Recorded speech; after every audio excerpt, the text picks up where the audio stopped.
When young Nanak was 7 years of age, his father, as was the tradition among the Hindu Khatri caste, asked the village astrologer to select an auspicious time for the commencement of the boy's education.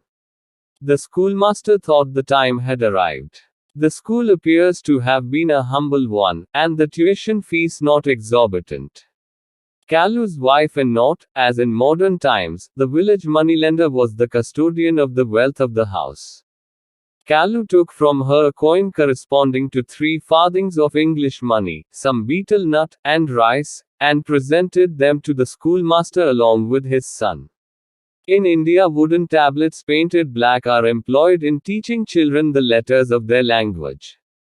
The schoolmaster writes the letters with a kind of liquid chalk on the tablet, and the children repeat their names aloud with much noise and energy. The schoolmaster wrote the alphabet for Nanak. By the end of the day, Nanak had copied it from memory. It is said that on that occasion the young Guru made an acrostic on his alphabet. As in similar compositions in other languages, the letters were taken consecutively, and words whose initials they formed were employed to give metrical expression to the Guru's divine aspirations, his tenets, and his admiration of the attributes of the Creator. The acrostic, called the Pati or tablet in the Ragasa, is as follows. Ragasa, Mahala. Rag Aasa, first Malpati Likhi tilde the poem of the alphabet. One universal creator God. By the grace of the true Guru. Sasa, he who created the world, is the one Lord and Master of all.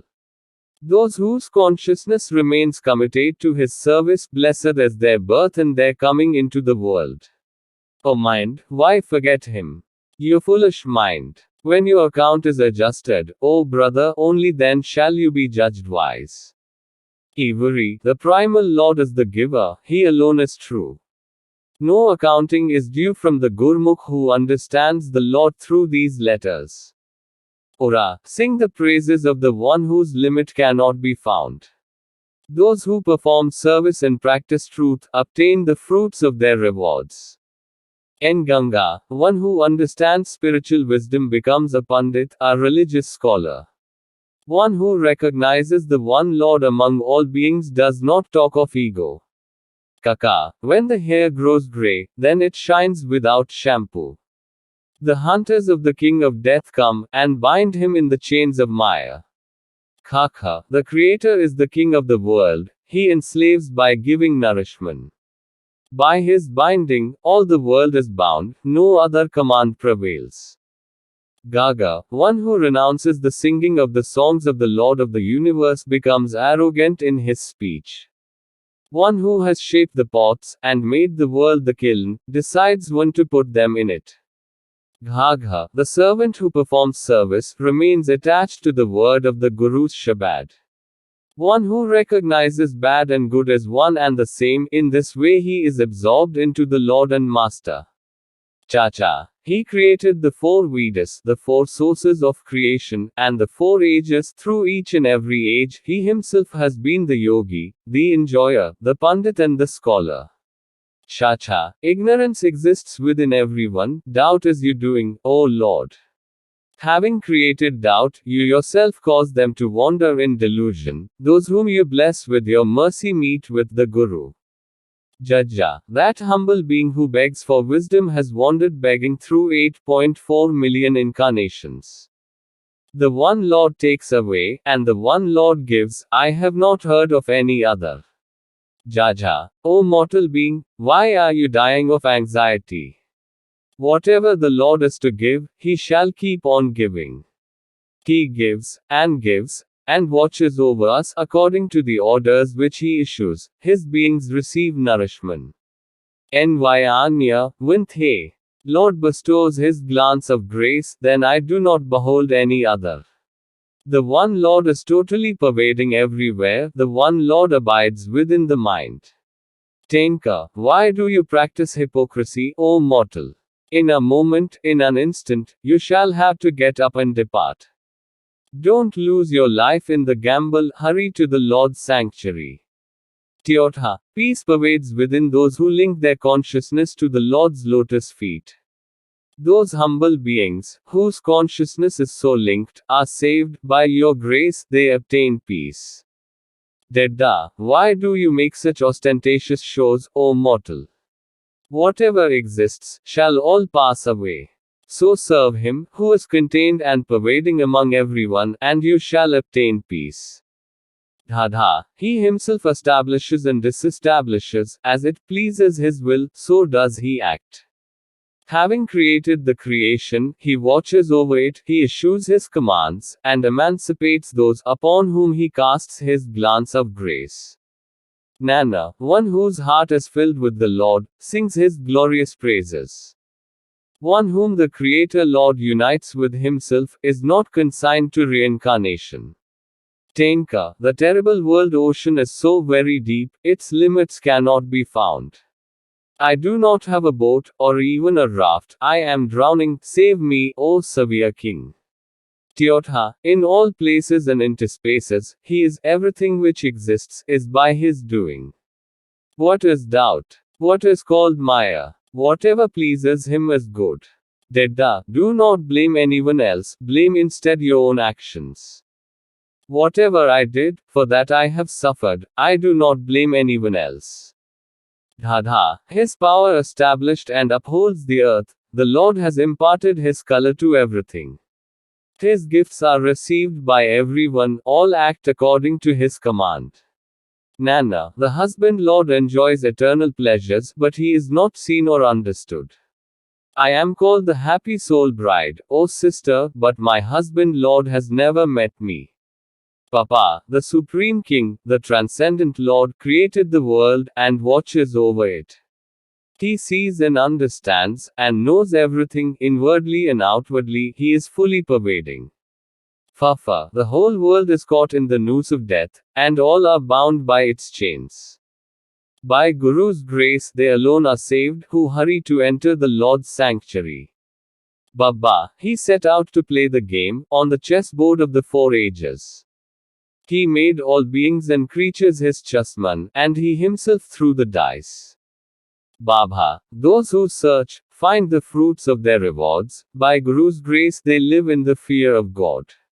The self-willed manmukhs wander around, and they do not remember the Lord, the fools are consigned to the cycle of 8.4 million incarnations. Mama, in emotional attachment, he dies, he only thinks of the Lord, the love of nectar, when he dies. As long as the body is alive, he reads other things, and forgets the letter M, which stands for Marna, death. Yaya, he is never reincarnated again, if he recognizes the true Lord. The Gurmukh speaks, the Gurmukh understands, and the Gurmukh knows only the one Lord. Rara, the Lord is contained among all, he created all beings.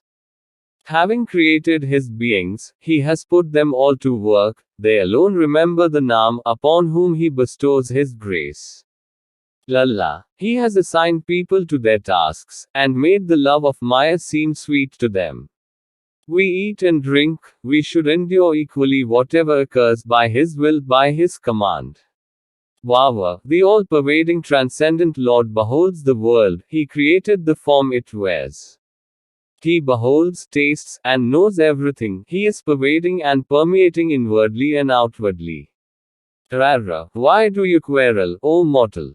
Meditate on the imperishable Lord, and be absorbed into the True One. Become a sacrifice to him.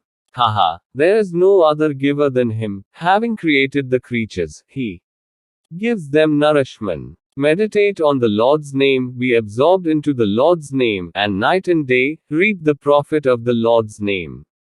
Era, he himself created the world, whatever he has to do, he continues to do. He acts, and causes others to act, and he knows everything, so says Nanak, the poet. Nanak appears to have continued to attend school for some time. One day he was observed to remain silent, and not apply himself to his books. The schoolmaster asked him why he was not reading. Nanak inquired, "Art thou sufficiently learned to teach me?" The schoolmaster replied that he had read everything. He knew the Veds and Shastras, and he had learned to cast up accounts, post ledgers and daybooks, and strike balances. Upon this Nanak said, "To your accomplishments I prefer the study of divine knowledge." He then composed the following hymn. Shri Rag, Mahala. Burn emotional attachment, and grind it into ink. Transform your intelligence into the purest of paper. Make the love of the Lord your pen, and let your consciousness be the scribe. Then, seek the Guru's instructions, and record these deliberations. Write the praises of the Naam, the name of the Lord, write over and over again that he has no end or limitation. O Baba, write such an account, that when it is asked for, it will bring the mark of truth. There, where greatness, eternal peace and everlasting joy are bestowed, the faces of those whose minds are attuned to the true name are anointed with the mark of grace. If one receives God's grace, then such honors are received, and not by mere words. Some come, and some arise and depart. They give themselves lofty names. Some are born beggars, and some hold vast courts. Going to the world hereafter, everyone shall realize that without the name, it is all useless. I am terrified by the fear of you, God. Bothered and bewildered, my body is wasting away. Those who are known as sultans and emperors shall be reduced to dust in the end. O Nanak, arising and departing, all false attachments are cut away. Upon this the schoolmaster became astonished, paid Nanak homage as a perfect saint and told him to do what he pleased. Nanak, having thus shown his scholastic proficiency, left school and took to private study and meditation. He remained for long periods in the same attitude, whether sleeping or waking, and associated continually with religious men.